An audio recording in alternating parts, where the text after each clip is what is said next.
Hello guys, कैसे हैं आप सब लोग।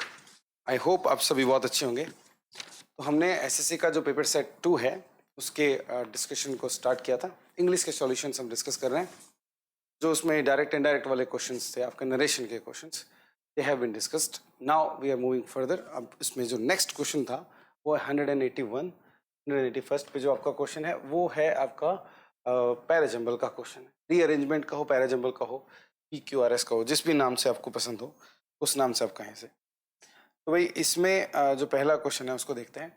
इसमें देखिए ऊपर इंस्ट्रक्शन में ये बात लिखी है कि यहाँ पे वन जो है आपको एक सेंटेंस दिया हुआ है, वन नाम से एक सेंटेंस दिया है। उसके बाद में फिर PQRS करके कुछ और सेंटेंसेस दिए हुए हैं और 6 फिर एक सेंटेंस दिया हुआ। अगर आप लोग पहले इस तरह के क्वेश्चन को अटेम्प्ट कर चुके हैं तो आपको यहाँ बिल्कुल टाइम नहीं लगेगा। इन केस आपने पहले ये क्वेश्चंस नहीं देखे हैं तो फिर इंस्ट्रक्शंस को आपको अच्छे से पढ़ना होगा। उसमें ये सारी बातें लिखी हैं कि फर्स्ट और सिक्स्थ फिक्स्ड है, बाकी के ये जो 4 सेंटेंसेस है आपको इन्हें अरेंज करना है। ठीक है, तो फर्स्ट को हम पहले ही पढ़ लेते हैं जो कि पहले से ही सही है। फर्स्ट ही होना है, the first illness I read about was cholera. देखिए ये रीड नहीं है, यहाँ पे रेड होगा कि अपन यहाँ पे वॉज लिख रहे हैं तो यहाँ पे रीड यानी प्रेजेंट टेंस नहीं हो पाएगा। आई रेड अबाउट वॉज कॉलेरा, यानी कि वो फर्स्ट इलनेस, पहली जो बीमारी थी जिसके बारे में मैंने पढ़ा कॉलेरा थी। ये यहाँ तक बात हो गई। आगे अब इनमें से एक हमें चुनना होगा PQRS में से। उसके लिए देखिए ट्रेडिशनल जो तरीका है वो तो ये होता है कि हम PQRS तीनों चारों को पढ़ें, समझें और उसके हिसाब से सोचें कि कौन सा पहले होना चाहिए। बेहतर तरीका होता है कि आप ऑप्शंस की तरफ देखें। कई बार ऑप्शंस हेल्प कर देते हैं। ऑप्शंस में आप देखेंगे कि ए में लिखा है Q, यानी Q से स्टार्ट करें, यानी दूसरे नंबर पे Q को रखें। दूसरे में लिखा है R, तीसरे में लिखा है P, चौथे में लिखा है S, यानी कि चारों ही दे दिए, यानी कि ऑप्शंस हमारी मदद इस बार नहीं करने वाले। अच्छा, दूसरी यहाँ पे जो ट्रिक काम में आती है वो ये आती है कि आप एक जो क्विक व्यू है उसको देते हुए आप खुद जज कर सकते हैं और रूल आउट कर सकते हैं कुछ सेंटेंसेस को जो सेकंड नंबर पे नहीं आने चाहिए। जैसे कि जो बात लिखी है, the first illness I read about was cholera. इसके बाद में लिखा है आई सेट फॉर अ वाइल। कई बार क्विकली देख लेते हैं, जैसे ये एज करके लिखा है, देन करके लिखा है, इस तरह के जनरली फर्स्ट नहीं होते हैं। पर क्योंकि हमारा फर्स्ट सेंटेंस आ चुका है तो हमें एक बार इस बार पढ़ना ही पड़ेगा इसको। The first illness I read about was cholera. जो पहली इलनेस थी जिसके बारे में मैंने पढ़ा वो कॉलेरा थी। I set for a while too frightened to move. लिखा है कि फिर मैं कुछ देर के लिए बैठा, टू फ्राइटन टू मूव, जिसके अंदर मैं इतना डरा हुआ था कि मैं हिल नहीं पा रहा था। कॉलेरा के बारे में पढ़कर कोई इतना डर जाए कि वो हिल ना पाए, ये क्वाइट वियर्ड हो गया। तो ये हम कह सकते हैं कि P वाला जो ऑप्शन है उसको आप डिलीट कर सकते हैं, बट फिर भी हम इसे एक पिक्चर में रखेंगे। एक बार के लिए मान लेते हैं कि ठीक है, ये इसे हम प्रिफर तो नहीं करेंगे, राइट, इसे हम प्रिफर नहीं करने वाले हैं। उसके बाद में आगे देख रहे हैं, आई केम टू मलेरिया। ये भी थोड़ा सा वियर्ड हो गया कि भाई हमने पहले रीड किया कॉलेरा के बारे में, फिर कोई बिना किसी ट्रांजिशन के कुछ भी बीच में बताया नहीं। कोई भी आप कह सकते हैं कहते हैं ना, बीच में एक सेंटेंस या इस तरह का कुछ होना चाहिए जिससे पता चले कि ठीक है मलेरिया में स्विच हो गए। इसे भी हम कहेंगे कि ये कुछ हद तक हमें ऐसा लग रहा है कि हमारा आंसर नहीं हो सकता। फिर उसके बाद में है R, as I read the list of symptoms it seemed to me that perhaps I had cholera myself. Now this makes sense. अगर आप थोड़ा ध्यान से देखेंगे तो फर्स्ट के बाद में जो आर है ये पढ़ने में मीनिंगफुल लग रहा है। देखिए क्या, ये पहली जो इलनेस थी जिसके बारे में मैंने पढ़ा वो कॉलेरा थी। उसके बाद क्या, as I read the symptoms list of symptoms, जैसे ही मैंने सिम्टम्स की लिस्ट को पढ़ा, इट सीम टू मी, मुझे ऐसा लगा, प्रतीत हुआ, दैट परहैप्स, कि शायद, आई हैड कॉलेरा माई सेल्फ, की शायद मुझे ही अपने आप, मतलब खुद, मुझे खुद कॉलेरा है। हाँ, ये एक मीनिंगफुल देखो सेंटेंस बनता है। हम कह सकते हैं कि हमारा आंसर ये हो सकता है, बट क्योंकि हमने अभी तक डी को पढ़ा नहीं है इसलिए हम सर्टेन नहीं। फिर से मैं कहूँगा फर्स्ट को पढ़ के एस को पढ़ना। कई बार ये क्वेश्चंस टाइम लेते हैं बट हमें फिर यहाँ टाइम इन्वेस्ट करना होता है। इन्हीं क्वेश्चंस के लिए हम टाइम बचाते हुए आते हैं, क्योंकि सही तरीके से पढ़ने से ही देखो आपका आंसर आता है। और जो इसके अंदर क्विक मूव करना होता है, जो ट्रिक्स होती हैं, वो मैं आपको बताता चलूंगा साथ साथ। The first illness I read about was cholera. Then in a kind of a dream, I started to turn the pages of the book again. क्या लिखा मैंने कि पहले मैंने कॉलेरा के बारे में पढ़ा, फिर एक तरह के ड्रीम में मैंने जो मैंने स्टार्ट कर दिया पेजेस को टर्न करना, जो बुक थी उसकी। अगेन थोड़ा सा ध्यान से देखें, यहाँ पे एक बात कही गई है कि मैंने फिर से जो बुक के पेजेस हैं उसको क्या करना, टर्न करना चालू कर दिया, मतलब ये काम पहले हो चुका है। जरूर यहाँ पे पहले उसने पेजेस को टर्न किया होगा, कॉलेरा के बारे में पढ़ा होगा, कॉलेरा से वो डर गया होगा कि भाई मुझे खुद कॉलेरा, फिर उसके बाद एक ड्रीम के अंदर जो है उसने क्या कहते हैं अपने पेजेस को पलटा होगा। और हम एक बात और कर चुके हैं, आई केम टू मलेरिया, यानी कि मलेरिया जरूर उसके बाद इसको मिला होगा। हम कह सकते हैं कि हमारा जो है ये ऑप्शन नहीं होगा। अब अपन इसके साथ फटाफट आगे बढ़ते हैं ताकि इसे आंसर डिक्लेयर कर सके। The first illness I read about was cholera. As I read the list of symptoms it seem to me that perhaps I had cholera myself, कि मुझे लगा कि मुझे खुद ही क्या है, कॉलेरा है। उसके बाद में P, I set for a while too frightened to move. बिल्कुल, अब मुझे पता चला है कि मैं कॉलेरा हुआ है अगर मुझे, तो फिर तो मैं बिल्कुल इतना डर जाऊंगा कि मैं मूव ना कर पाऊँ। उसके बाद में S, then in a kind of a dream, फिर एक तरह के ड्रीम में आई स्टार्टेड टू टर्न, मैंने क्या टर्न करना, यानी कि मोड़ना या पेज को ऐसे टर्न करना जो है वो स्टार्ट कर दिया। और द बुक्स अगेन, ताकि बुक के जो पेजेस हैं उनको मैंने टर्न करना स्टार्ट कर दिया। और उसके बाद में आई केम टू मलेरिया, ये हो सकता है इसके बाद में, जो कि यहाँ दिख भी रहा है आपको, देखो। और उसके बाद में 6 को जोड़ोगे, 6 जुड़ना बहुत जरूरी है क्यू से। Yes, there was no doubt about it, बिल्कुल इसमें कोई भी डाउट नहीं था। आई हैड मलेरिया टू, ये एक्चुअली आई लिखा है, ये 1 नहीं है, ये आई है। I had malaria too. अब देखो ये बिल्कुल एक क्रोनोलॉजिकल ऑर्डर के अंदर बहुत ही आराम से बैठा, इसलिए यही हमारा आंसर है। आई होप आपको समझ में आया है। इन केस आपको एक्सप्लेनेशन में थोड़ा भी को कमी लगी हो, इसको एक बार और देखना। अगर फिर भी नहीं समझ में आती है कमेंट करना, we will be there with an another explanation. चलिए फिर 82nd, ये जो 182nd आपका जो क्वेश्चन है उसको देखते हैं। फिर से इंस्ट्रक्शन सेम है तो अपन फटाफट से चालू करते हैं। After the tornado hit the coastal areas, कि कोस्टल एरियाज जो थे उनको टॉर्नेडो के हिट करने के बाद, अब ऑप्शन देख लेते हैं। फिर से वही वाली बात, इस बार हमें ऑप्शन फिर से हेल्प नहीं कर रहे। पी क्यू आर एस से, तीनों से स्टार्ट, चारों से स्टार्ट हो रहा है। माई हाउस वॉज गॉन, ठीक है, हो सकता है कि मेरा जो घर है वो चला गया, मैंने मान लिया, चलो पी। फिर I became a pauper overnight, ठीक है, मैं गरीब हो गया। पॉपर करते यहाँ पे गरीब है, मतलब जिसके वजह से कुछ नहीं बचा वो। माई फील्ड्स वर कम्प्लीटली डिस्ट्रॉयड, ठीक है, मेरे जो फील्ड्स है वो क्या हो गए, कम्प्लीटली डिस्ट्रॉय हो गए। My life stock was lost, life stock आप जानते होंगे, जो कुछ लोग जो भेड़ बकरियां पालते हैं या गाय पालते हैं, उनको लाइफ स्टॉक कहा जाता है, उन भेड़ बकरियों वगैरह। My life stock was lost, मेरे जो भेड़ बकरियां थे वो खो गए। एंड चलिए, तो एक हम चीज़ कह सकते हैं कि इसमें हमें एक प्रॉपर ऑर्डर ढूंढना होगा जिसके अकॉर्डिंग ये टॉर्नेडो के बाद में क्या क्या जो है चीज़ें सामने एक ऑथर बोलेगा, ठीक है। तो अपन देख सकते हैं, जैसे इसमें दिया है, एक तो दिया है आपका माई हाउस वॉज गॉन, ठीक है, ये चीज़ हो सकती है फर्स्ट। उसके बाद में माई फील्ड्स वर कम्प्लीटली डिस्ट्रॉयड, ये बोला जाएगा, पहले घर की बात होगी, उसके बाद हम बोलेंगे कि मेरे जो भाई फील्ड्स थे वो भी गए। अब फील्ड्स गए तो नॉर्मल सी बात है, फील्ड्स के पास में ही इनको पाला जाता है, तो ये अपने लाइफ स्टॉक जो है वो भी खो गए। एंड लगा के I became a pauper overnight. Guys, ये जो पॉपर का सेंटेंस है, यानी कि जिसमें वो गरीब या अपने आप को बेसहारा बता रहा है, वो ऑफकोर्स एंड में ही बोला जाएगा। पहले बोल के सारी की सारी एक्सप्लेनेशन नहीं दी जाती, पहले वो रीजन दिए जाते हैं, उसके बाद बोला जाता है and I became a pauper overnight. आगे का देखना, 6th सेंटेंस पे जुड़ेगा। 2, my neighbour's house remained untouched. Normal सी बात है कि ये आपका जो नेबर्स हाउस है वो एक अलग ही तरह का सेंटेंस है, वो किसी के साथ भी जुड़ जाता है। अच्छा क्वेश्चन है, बहुत इजी सेंटेंसेस है, लेकिन डिफिकल्टी लेवल इसका अच्छा है। जैसे कि हमने देखा कि ये पी के साथ में स्टार्ट होता हुआ ज़्यादा बेहतर लग रहा है, इसलिए हमारा पी इसका आंसर हो जाएगा, सॉरी PRSQ हमारा इसका सही आंसर हो जाएगा। नेक्स्ट देखते हैं हमारा 183rd जो क्वेश्चन है तो देखेंगे। 183rd, ओके, चलिए। तो the lion used to be, चलिए मैं ऐसे कर लेता हूँ, the lion used to be very widely distributed in Africa and Asia. जो भी शेर थे वो बहुत ही वाइडली क्या है, डिस्ट्रीब्यूटेड थे। डिस्ट्रीब्यूटेड मतलब फैले हुए थे अफ्रीका और एशिया के अंदर, ठीक है, फैले हुए थे। यूज्ड टू बी बोला मतलब पहले फैले हुए थे। There are special forest zones set aside for wildlife in various countries, ठीक है, यहाँ पे एक बात कही गई है। अच्छा, हम पहले ऑप्शंस देख लेते हैं। 2 R वाले ऑप्शंस है तो अपन पहले R वालों से ट्राई करेंगे। Today they are relatively rare species, बिल्कुल अच्छे से जुड़ रहा है, R हमारा आंसर हो सकता है, क्योंकि लायन के बारे में जो बात की गई थी उसको डायरेक्टली आगे जो है वो दे के साथ में जोड़ते हुए बता दिया कि वो एक रेयर स्पीशीज हो गए हैं। आज के दिन में हमने कॉन्ट्रास्ट दिखाया उसको 1 से। उसके बाद में Q या S में से कोई एक होएगा, अपन Q से स्टार्ट कर लेते हैं। Indiscriminate killing has caused the number two fall, देखिए हो सकता है इसमें एम लिखा हो, तो ये एम नहीं है, ये एक्चुअली यहाँ पे फॉल था, यहाँ पे टाइपिंग की मिस्टेक हो गई। Indiscriminate killing has caused the number two fall.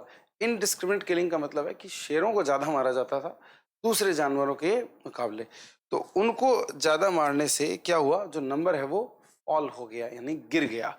ठीक है, तो हमने अब तक बात क्या बोली है, लॉयन जो है वो वाइडली डिस्ट्रीब्यूटेड थे अफ्रीका एशिया में। फिर हमने कहा कि वो आज एक रिलेटिवली रेयर स्पीशीज हैं। फिर हम उसका एक रीजन दे रहे हैं, इसलिए क्यूबी जो है वो बहुत अच्छे से बैठ रहा है। हम कह सकते हैं कि हमारा बी जो है वो आंसर है। आगे देखते हैं, अगर कुछ रूट टूटती है तो हम आगे नहीं बढ़ेंगे। फिर उसके बाद में आता है S, if the species survives at all. अगर जो स्पीशीज है वो सर्वाइव भी करती, it will be only in national parks. वो सिर्फ कहाँ कर पाती, नेशनल पार्क्स के अंदर। अब पी में बताया गया there are special forest zones. ये देखिए जो अपना पीछे नेशनल पार्क्स है उनको एक्सप्लेन किया हुआ है, तो ये पूरा बैठ जाता है कि एस के बाद में पी ही होना चाहिए। Special forest zones set aside for wildlife in various countries. Various countries के अंदर जो वाइल्ड लाइफ है वो स्पेशल फॉरेस्ट जोन्स बना रखे हैं, तो ये पूरा पूरा यहाँ पे बैठ रहा है। अभी आगे 6 भी देख सकते हैं, no hunting is permitted in such reserved areas. आप यहाँ पे खत्म कर सकते हैं क्वेश्चन को, क्योंकि ये जो पी में एक्सप्लेनेशन दी गई है वो ही जो है वो 6 के साथ में जुड़ रही हुई। इस कारण से हम बोल सकते हैं कि यहाँ पे 100% हमारा क्वेश्चन का आंसर है राइट। तो भी आपका इसका आंसर हो गया है। अब 184 की तरफ बढ़ते हैं। देखिए 184, the enzymes in washing powder, the enzymes in washing powder. फिर उसके बाद में क्यू क्यू और पी एस, आप ऑप्शंस देख पा रहे होंगे, Q Q P S right. तो इसलिए अपन क्यू वाले के साथ में बढ़ते हैं, क्यू के 2 ऑप्शन दिए हुए हैं। The enzymes in washing powder come from bacteria, ठीक है, कम फ्रॉम बैक्टीरिया। दोनों में ऐसे गाइस, दोनों में ऐसे तो ऐसे पढ़ सकते हैं, come from bacteria that have evolved. हाँ यहाँ पे बहुत ही अच्छे तरीके से बैठ रहा है सेंटेंस ये। एंजाइम्स जो वॉशिंग पाउडर में होते हैं उनके बारे में क्या बोला कि वो आते हैं बैक्टीरिया से, यानी कि कम फ्रॉम बैक्टीरिया का मतलब बैक्टीरिया से आते नहीं, मतलब बैक्टीरिया से ओरिजिनेट होता है, हम ये कहना चाहते हैं। Come from bacteria that have evolved. अब ये बैक्टीरिया के बारे में बोला जा रहा है कि जो इवॉल्व हो गए हैं। उसके बाद में पी आएगा या आर आएगा वो अपन देख लेंगे। चलो अपन एक बार के लिए पी लगा के देखते हैं। That have evolved making them able to survive. देखिए मेक, दैट हैव इवॉल्व्ड ये प्रेजेंट परफेक्ट टेंस के साथ वर्ब आई है, आना चाहिए अब एक नाउन या फिर अ प्रोनाउन ऑब्जेक्ट के रूप में। आ रहा है यहाँ पे एक verb, making them able to survive. ये यहाँ पे बिल्कुल भी मीनिंगफुल नहीं है। हम एक बार दूसरे ऑप्शन को देखते हैं, इज दैट मीनिंगफुल। तो एस वापस पढ़ते हुए दैट हैव इवॉल्व्ड, पी को पढ़ते हैं, सॉरी आर को पढ़ते हैं, that have evolved to live in hot springs. बिल्कुल, हॉट स्प्रिंग्स में रहना जो है वो कोई जनरल चीज़ नहीं होती बैक्टीरिया के लिए, लेकिन वो इवॉल्व होकर ऐसा कर सकते हैं। तो ये बात यहाँ पे बिल्कुल अच्छे से बैठ जाती है कि दैट हैव इवॉल्व मतलब वो इवॉल्व हो गए हैं to live in hot springs में रहने के लिए। और उसके बाद में आ जाएगा आपका finally P, making them able to. अब यहाँ पे देखिए ये डिस्क्रिप्शन बिल्कुल सही है कि वो जो हॉट स्प्रिंग्स में रह पा रहे हैं, अब वो किस एबल बन रहे हैं वो बताएंगे। देखो making them able to survive, और फिर 6 में आप देखेंगे the rigours of the hot cycle. तो हॉट साइकिल के जो रिगर्स यानी कि डिफिकल्ट कंडीशंस होती है। रिगर्स का अर्थ क्या होता है भाई, रिगर्स का अर्थ होता है आपका डिफिकल्ट कंडीशंस।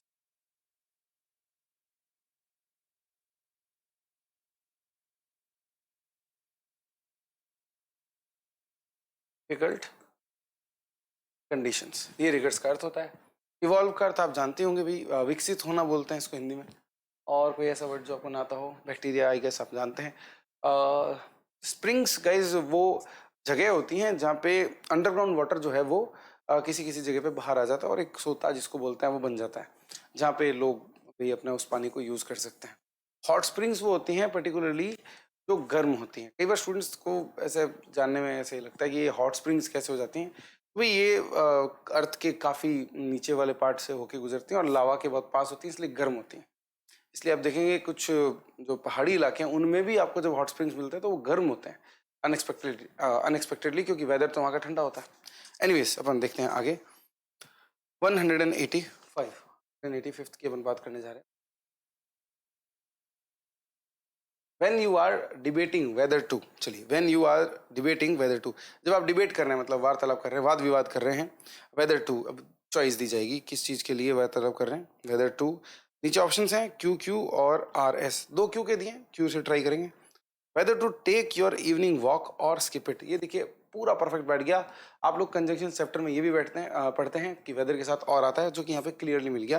दो चॉइसेस के लिए आता है और ये दोनों चॉइसेस यहाँ पे क्लियरली दिख रही है कि आप जब डिबेट कर रहे होते हैं कि भाई आपको इवनिंग वॉक जो है वो लेनी है या फिर उसको स्किप करना है। अब इसके आगे क्या बात होती है देखते हैं। क्योंकि बाद आर भी हो सकता है, एस भी हो सकता है और उसी पे क्वेश्चन टिका हुआ है। क्योंकि बाद लेट्स से अपन एक बार आर पढ़ के देखते हैं। When you are debating whether to take your evening walk or skip it, not only keeps your weight in check, वो सब्जेक्ट अब तक नहीं है जिसके लिए अपन ये कह सकें कि वो चीज़ सिर्फ आपका जो वेट है उसको इन चेक रखती है, तो सब्जेक्ट नहीं है इसलिए अपन आर को नहीं मान सकते हमारा सही ऑप्शन। में एक बार एस को पढ़ के देखते हैं, पूरा स्टार्ट से पढ़ेंगे। When you are debating whether to S, remember that taking a long walk, ये जो है आपको देखो एक when you are debating to whether to take your evening walk और स्किप इट, क्यों पढ़ लिया अपन ने। उसके बाद में आर, उसके बाद में S, sorry, remember that taking a long walk, याद रखें कि जो लॉन्ग वॉक है उसे लेना। उसके आगे R, not only keeps your weight in check, सिर्फ आपका वेट जो है वो इन चेक यानी कि ऑप्टिमम नहीं रखता है। और उसके बाद में क्या, ऑफ कोर्स इसके बाद में हो जाएगा आपका क्या, पी जो कि दिख रहा है बट ऑल्सो के साथ में, but also helps you stay, but आपको बनाए रखती है या बनाए रखने में मदद करती है। काम एंड रिलैक्स्ड, परफेक्ट तरीके से यहाँ पे बैठ रहा है, यानी कि सी इस क्वेश्चन का आंसर होता है। मीनिंगफुल था, आई होप आपको समझ में आया होगा। In case there is any doubt आप कमेंट जरूर करें, we will be back with another explanation. 185 हुआ और उसके बाद में 186 की बारी है। अब देखो 186 के अंदर अपने पास में अब जो क्वेश्चन है वो नॉर्मल जो अपने रीअरेंजमेंट के क्वेश्चंस होते हैं, इसमें 1 और 6 नहीं है, आपको सीधा सीधे ABCD में से ही चुनना है। पढ़ना स्टार्ट करते हैं। अपने पास जब ऑप्शंस देखते हैं तो 2 D वाले दिख रहे हैं तो भाई, और 2 A वाले भी हैं, तो अपन D I में से किसी के साथ भी स्टार्ट कर सकते हैं। आप एक बार थोड़ा शक्ल देख के भी बता सकते हैं। देखिए इसमें लिखा है दिस कैफे और इसमें लिखा है द कैफेज ओनर। आप नॉर्मल सी बात समझ सकते हैं कि दिस कैफे अपन किसी चीज को तभी बोलेंगे जब कैफे को इंट्रोड्यूस किया होगा। तो अपन एक बार के लिए बेहतर ऑप्शन ए को मानते हैं, एक बार आगे बढ़ लेते हैं। मे भी ये भी हो सकता है, कोई जरूरी नहीं है, क्या पता इंट्रोडक्शन पहले ही दे दिया और उसके बाद का पैराग्राफ हमें दिया। The cafes owner says he is interested in conservation, ये जो कैफे का ओनर है वो कहता है कि मैं इंटरेस्टेड हूँ किसमें, कंजर्वेशन में। एंड होप्स कस्टमर्स, और होप करता है कस्टमर्स से, विल रियलाइज कि वो जो है वो रियलाइज करेंगे the animals are worth saving, जो एनिमल्स हैं वो बचाने के लायक हैं, even though they often have a bad reputation, हालांकि उनकी एक बैड रेपुटेशन जो है वो अपन देखते हैं, प्राय हम इस चीज़ को देखते हैं कि उनकी बैड रेपुटेशन से इसका अर्थ है कि जो एनिमल्स हैं वो आमतौर पे क्या है कि भाई लोगों को या इंसानों को नुकसान पहुंचाते हैं, तो उनकी वो बैड रेपुटेशन है, वो यहाँ पे बोलने की बात हो रही है। ठीक है, अच्छा रहा सेंटेंस, ऐसा लगा नहीं फर्स्ट हो सकता है, बट एक बार के लिए अपन ट्राई करते हैं डी के साथ में। This cafe which has just open in Tokyo, ये गाइज एक क्लासिक तरीका है किसी चीज़ को इंट्रोड्यूस करने का। This cafe which has just open in Tokyo, देखिए ओपन जैसे जो शब्द हैं वो इंट्रोडक्शन को डिनोट करते हैं। हमारा ये जो है डी एक बेहतर सेंटेंस लग रहा है, आगे बढ़ते हैं हम। Is not for faint hearted, ये जो है फेंट हार्टेड के लिए नहीं है, मतलब कमजोर दिल वालों के लिए नहीं है। डी के साथ आगे बढ़ते हुए बी या सी में से किसी एक को चुनते हैं। ए हो सकता है क्योंकि ये डिस्क्रिप्शन दे रहा था, या फिर बी भी हो सकता है। चलिए एक बार के लिए अपन जो है ए के साथ बढ़ते हैं आगे। डी के साथ में अच्छा सी भी हो सकता है और बी हो सकता है, बी और सी में से एक को पढ़ना होगा अपन को, तो पहले एक बार बी पढ़ के देख लेते हैं। This cafe which has just open in Tokyo is not for faint hearted, उसके बाद में बी पढ़ लेते हैं। None of them are venomous, देखिए वेनमस क्या है ऐसी कोई बात अब तक हुई नहीं है, प्रोबेबली बी हमारा आंसर नहीं है, डी के बाद जरूर सी होगा, अपन सी के साथ आगे बढ़ते हैं। The cafe which has just open in Tokyo is not for the faint hearted, here you sip your drink in the company of 35 snakes. भाई आप कैफे की बात कर रहे थे तो ड्रिंक हुई, और यहाँ पे एक जो नई चीज़ आई है वो क्या है, 35 स्नेक्स, थोड़ा सा वियर्ड है। आगे बढ़ते हैं, सी के बाद में होना चाहिए B according to option B, C के बाद में हो जाएगा बी, तो अगर तो अपन लिखेंगे none of them are venomous, उनमें से कोई भी वेनमस नहीं है। ये बात देखो सीधे सीधे स्नेक्स के साथ बैठ गई कि उनमें से कोई भी वेनमस नहीं है, मतलब जहरीला नहीं है। Meaning customers can get up close and personal with the reptiles, इसका मतलब ये है कि जो कस्टमर्स हैं वो क्लोज और पर्सनल हो सकते हैं रेप्टाइल्स के साथ में। ठीक है, पूरा अच्छे से बैठ रहा है। आगे देखते हैं लास्ट में ए, द कैफे ओनर, कैफे के ओनर ने जो बात स्टार्ट में कही थी वही कि वो जो इंटरेस्टेड है वो कंजर्वेशन में यानी कि बचाने में इंटरेस्टेड है, और होप करता है कि कस्टमर्स जो हैं वो रियलाइज करेंगे कि एनिमल्स जो है वो बचाने के लायक हैं उनकी बैड रेपुटेशन होने के बावजूद।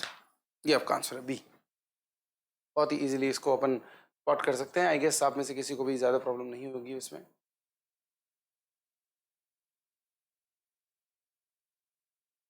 ठीक है, ये हो जाता है तो अब अपन देखेंगे 187 को। 187 ये है हमारा 187। An environmental group performed a necropsy on the animal and found about 40 kilometre. अच्छा अपन ने नीचे देखा क्या? ओके ए वाला है ऑप्शन, बट बी के दो में तो पहले वो पढ़ना चाहिए। A 4.7 meter long whale died on Saturday in Philippines where it was stranded a day earlier। कि एक साढ़े मतलब 4.7 मीटर की जो एक लंबी वेल है, वेल आप जानते हैं वेल मछली होती है, डाइड ऑन मर गई ऑन सैटरडे को इन फिलीपींस में, वेयर इट वॉज स्ट्रेंडेड जहाँ उसको छोड़ दिया गया था ऐसे ही अ डे अर्लियर एक दिन पहले। ठीक है भाई, उसके बाद में बी के बाद में आपके पास ए ऑप्शन दोनों में दिया हुआ है तो अपन ए कंफर्टेबली पढ़ सकते हैं। एन एनवायरमेंटल ग्रुप परफॉर्म्ड अ नेक्रोप्सी। एक एनवायरमेंटल ग्रुप था जिसने नेक्रोप्सी यानी कि किसी तरह का कोई टेस्ट होगा उसको परफॉर्म किया ऑन द एनिमल पे किया एंड फाउंड किया 40 kilogram of plastic. 40 kilogram plastic जो है वो मिला, इंक्लूडिंग ग्रोसरी बैग्स, जिसमें ग्रोसरी बैग्स थे और राइस सैक्स थे यानी कि आपके जो चावल के बोरी होती है वो, उसके मतलब कवर जो है वो मिले।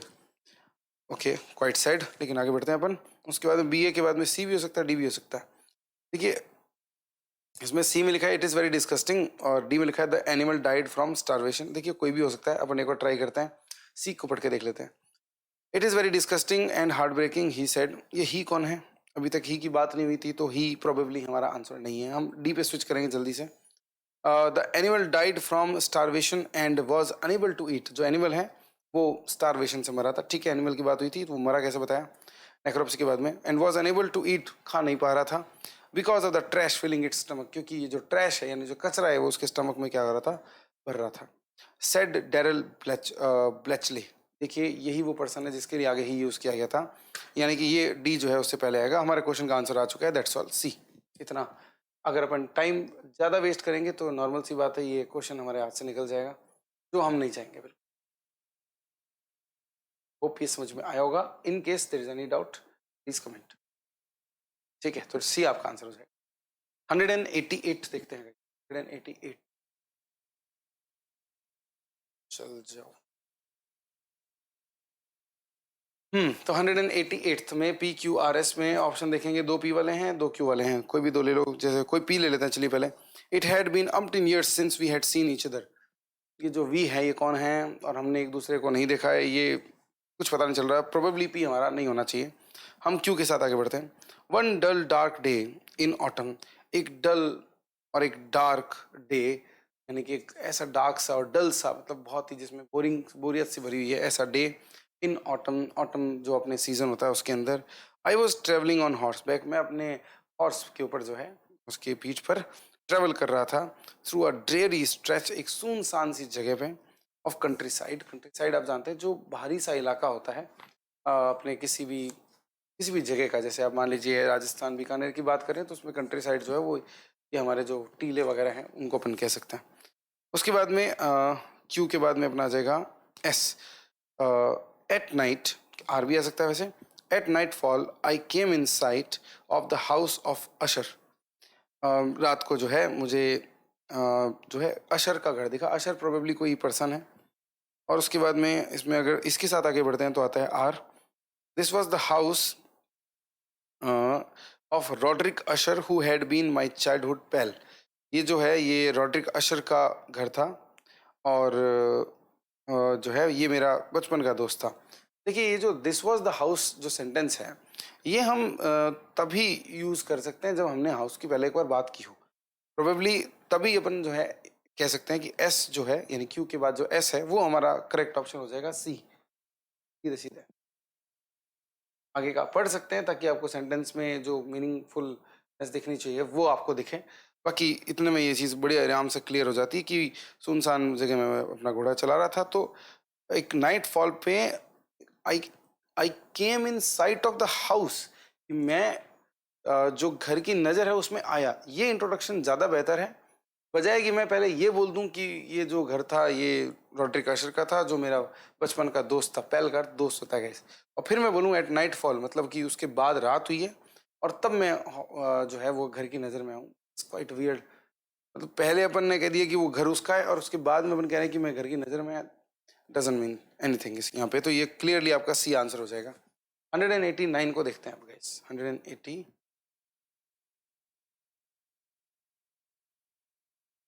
189 ओके, ऊपर है गेस।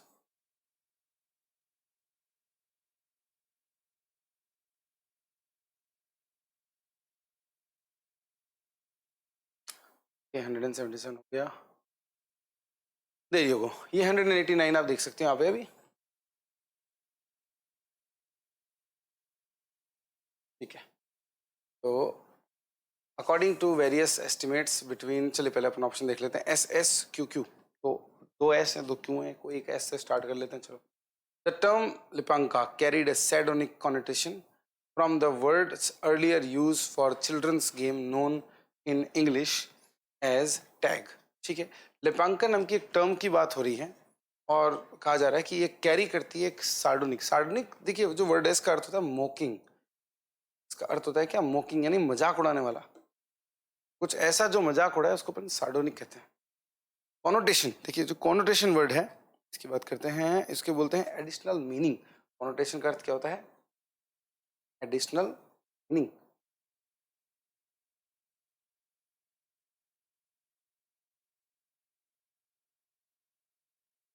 ठीक है, the term lipanka carried a mocking additional meaning from the words. भाई मजाकिया सा मीनिंग आ रहा है, ये बात आपको समझ में आ रही होगी। ये कैरी करता है ऐसा अपन बोल रहे हैं। From the words earlier use, जो वर्ड का पहले वाला यूज था उससे अब थोड़ा सा मजाकिया सा यूज आता है लिपांका का। अब वो क्या है वो अपन देख लेंगे। उसके बाद में यूज फॉर द चिल्ड्रंस, जो अर्लियर यूज था उसका वो किस चीज के लिए था? चिल्ड्रंस गेम के लिए, जो कि इंग्लिश में जो है वो कैसे माना, क्या किस हिसाब से माना जाता है, क्या माना जाता है? वो होता है टैग।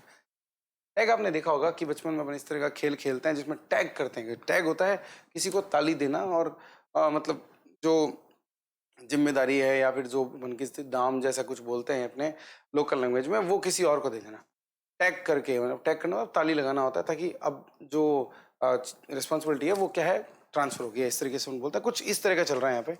अपन कह सकते हैं एस फर्स्ट हो सकता है, टर्म है उसको अपन क्या कहते हैं, एक अलग मीनिंग उसका बताना चाह रहे हैं। प्रोबेबली हमारा आंसर हो सकता है एस के साथ में।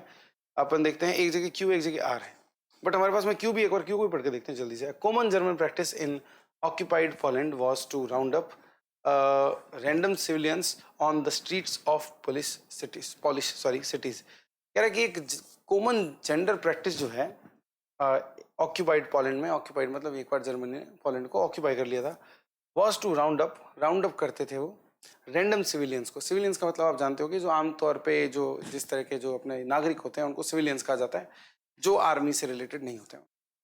तो वो उनको राउंड अप करते थे, मतलब उनकी चेकिंग करते थे on the streets of polish cities. जो पॉलिश सिटीज़ उनकी स्ट्रीट्स में ही क्या है, उनका अचानक से जो है वो उनको राउंड अप के लिए ले आते थे, यानी कि चेकिंग करते थे रैंडम सिविलियंस। तो ये एक कॉमन प्रैक्टिस हुआ करती थी, ये बात इसने क्यों में कही है। Common general practice in occupied Poland was to, ऐसा हुआ करता था कि रैंडम सिविलियंस को वहाँ पे राउंड अप के लिए ले आते थे। ठीक है, फाइन। उसके बाद में पॉलिश सिटीज़, तो हमें चुनना है क्यू और एस में से एक। दोनों अच्छे ऑप्शन हैं, दोनों हो सकते हैं। हम प्रोबेबली किसी भी एक के साथ जा सकते हैं। हम क्यू को बेहतर मानते हुए आगे बढ़ सकते हैं एक बार के लिए। क्यू के बाद में अगर अपन रखते हैं लेट्स से ऑप्शन सी के हिसाब से आगे बढ़ते हैं, तो उसमें आता है एस, द टर्म लिपांका। हाँ, ये ऐसा हो सकता है कि ये जो क्या कहते हैं यहाँ पे राउंड अप की बात हो रही है, इसके बाद में हम लिपांका टर्म को एक्सप्लेन करने लगे, ताकि हम यहाँ पे ये बता सकें कि ये जो टर्म यहाँ पे, ये जो राउंड अप है, उसको पोएटिकली यहाँ पे यूज करने की कोशिश हो रही है लेपांका के साथ जोड़ने की। ऐसा भी हो सकता है क्योंकि lepanka is also something that is related to touch. अपन कह सकते हैं कि वो टच से रिलेटेड है। और जो राउंड अप है जिसमें चेकिंग होती है, वो भी क्या एक तरह के टच है, मतलब एक तरीके से उनको पकड़ लेना। एक अपन जैसे अपने लोकली गेम खेलते हैं छुपन छुपाई जैसा जो होता है, उसमें धप्पा करते हैं तो उसमें ऐसे हाथ लगाते हैं, उसी तरीके का टैग कुछ जरूर क्वेश्चन वर्ड हो रहा होगा और मे बी उससे इसको कनेक्ट यहाँ पे किया जा रहा है। अगर ये ऑप्शन सही चलता है, आगे आगे की चीज़ जुड़ जाती है तो फिर इट्स फाइन, ये हमारा ऑप्शन हो सकता है। फिर है P, according to various estimates के अकॉर्डिंग जो है, अनुसार जो है, between 1942 and 1944 there were approximately 400 victims.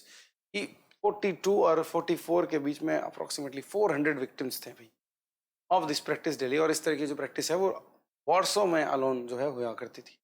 Warsaw, देखिए वैसे अगर जनरल नॉलेज आपकी अच्छी है तो आप जानते होंगे कि ये पोलैंड की राजधानी भी है या उसका कोई बड़ा शहर है एटलीस्ट। उसके बाद में अलोन, फिर आगे क्या लिखा अपन, with numbers on some days reaching several thousands. और कभी कभी ये जो नंबर है इस सेवरल थाउजेंड्स में पहुंच जाता था। तो इसके बाद में ये वाली जो लाइन है ये कहीं ना कहीं मीनिंगफुल लगती है। उसके बाद में अपन देखेंगे तो आर है, फॉर एग्जाम्पल ऑन 19 सितंबर 1942, एग्जाम्पल के तौर पे 1942 जो है सितंबर में, 19 सितंबर 1942 में close to 3,000 man and women were transported by train to Germany. 3,000 लोगों को जर्मनी ले जाया गया, ठीक है। They had been caught in massive roundups, उनको जो है मैसिव राउंडअप्स में जो है पकड़ा गया था। ऑल ओवर वार्सो, पूरे वार्सो के अंदर, the previous 2 days, in the previous 2 days मतलब पिछले 2 दिनों में।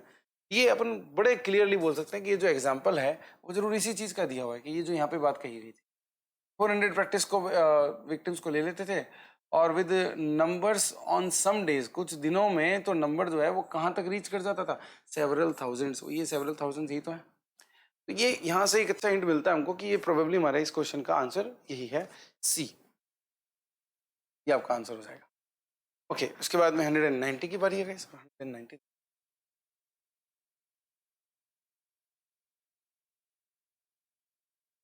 190 इन अदर कंट्रीज। अच्छा पहले अपन ऑप्शन देख लेते हैं, पी क्यू आर एस सारी दे दिए, फिर से कोई मदद नहीं मिली इस बार। इन अदर कंट्रीज, देखिए अदर कंट्रीज की तो आप बाद में बात करेंगे ना, पहले तो कुछ कंट्रीज की बात करेंगे। तो ये पी हमारा नहीं हो सकता, इन सम कंट्रीज ये हो सकता है। और उसके बाद में फ्रस्ट्रेशन, ये अच्छा खासा देखो, फर्स्ट लेटर कैपिटल अच्छा लग रहा है, फर्स्ट सेंटेंस ये हो सकता है। तो इसके साथ एक और आगे बढ़ते हैं, इन केस गलत हो गया तो दूसरे के साथ आ जाएंगे फटाफट से। Frustration is a global cancer, frustration जो है वो पूरी दुनिया के अंदर फैला हुआ कैंसर है। आगे बढ़ते हैं, आर के बाद क्या दिया है, S, it has spared no country. देखिए पूरा पूरा बैठ रहा है, पूरा बैठ रहा है यहाँ पे, आप देख सकते हैं कि ये इसने किसी भी कंट्री को जो है वो नहीं छोड़ा है। स्पेयर करता था छोड़ देना, बट ये कह रहा है कि इसने किसी भी कंट्री को नहीं छोड़ा, और यही तो बात ऊपर बोली थी इसने कि ग्लोबल कैंसर है। उसके बाद में क्यू, इन सम कंट्रीज, कुछ कंट्रीज में frustration exist because, frustration exist करता है क्योंकि these countries are populated by have nots, कि ये जो कंट्रीज हैं इन ये पॉपुलेटेड है, मतलब भरी हुई हैं, यहाँ पे जनता जो है वो किस तरह की है, हैव नॉट्स। हैव नॉट्स देखिए एक टर्म होती है जिसका अर्थ होता है अंडर प्रिविलेज्ड लोग, जिनके पास में जो बेसिक नेसेसिटीज हैं वो जनरली नहीं होती हैं या कम होती हैं बहुत। उसके बाद में क्यू के बाद में अब क्लियरली आ जाएगा P, in other countries which are populated by haves, वो कंट्रीज जिनके अंदर हैव्स हैं, यानी हैव्स का अर्थ ऑफ कोर्स इसका उल्टा हो जाएगा, प्रिविलेज्ड हो जाएंगे। Frustration is among them, frustration जो है उनमें है, also because they do haves, एक मिनट रुकते हैं, by haves, frustration is among them also because they do haves. इसका कोई वैसे मीनिंग नहीं बन रहा है, बट हाँ अगर हम देखें तो क्रोनोलॉजिकली यहाँ पे क्लियरली अपना आंसर जो है वो ये आर एस वाला ही बैठता है, क्योंकि आप किसी भी तरीके से स्टार्ट करेंगे तो फ्रस्ट्रेशन को बीच में ग्लोबल कैंसर बोलना वियर्ड लगता है। बेहतर तरीका है कि हम इसे क्या माने, अपना इंट्रोडक्शन माने।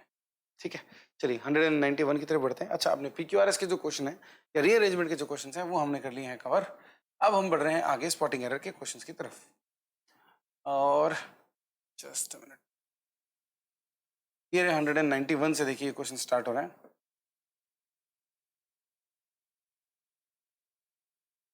The tale of two cities are an interesting novel. देखिए क्या लिखा है, the tale of two cities are an interesting novel. बहुत सारे स्टूडेंट्स इसमें फंसते हैं, देखते हैं सिटीज, देखते हैं आर, सब कुछ तो ठीक है, आप ये नहीं देखते कि यहाँ पे लिखा है एन इंटरेस्टिंग नॉवल, एक नॉवल की बात हो रही है। जरूर ये जो the tale of two cities है ये उसका टाइटल यानी कि नाम है, और अगर उसका नाम है तो फिर ऑब्वियस सी बात है इसको आर नहीं क्या लिखेंगे। तो हमारा 191 का ऑप्शन बी आंसर हो। आई होप आपको समझ में आ गया होगा। द यूनाइटेड स्टेट्स हैव, देखिए यूनाइटेड स्टेट्स से पहले हैव जो है वो गलत है, यहाँ पे आपको क्लियरली क्या यूज करना होगा, हैज यूज करना होगा। कंट्री का नाम है, आप ऐसे ही हैव यूज नहीं करेंगे इसके साथ में। और देखिए आगे इसके लिए इट भी यूज हुआ है, तो सही बात क्लियर हो जाती है। क्वेश्चन का आंसर हो जाएगा हैज।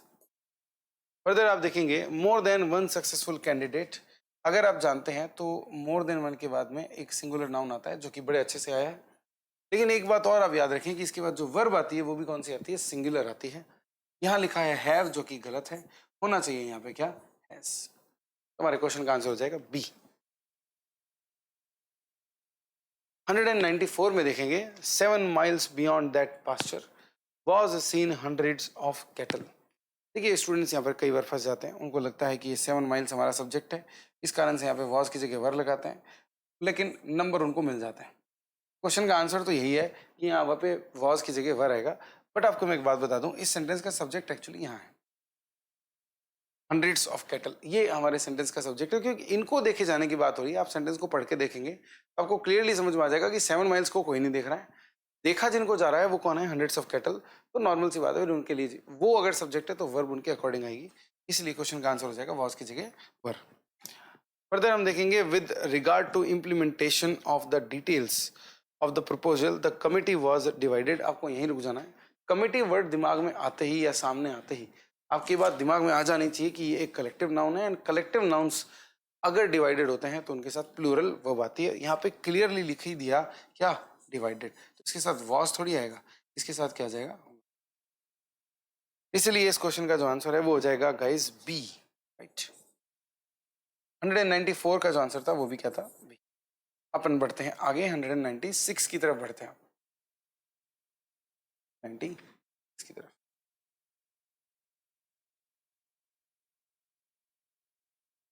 चलो 196, ready?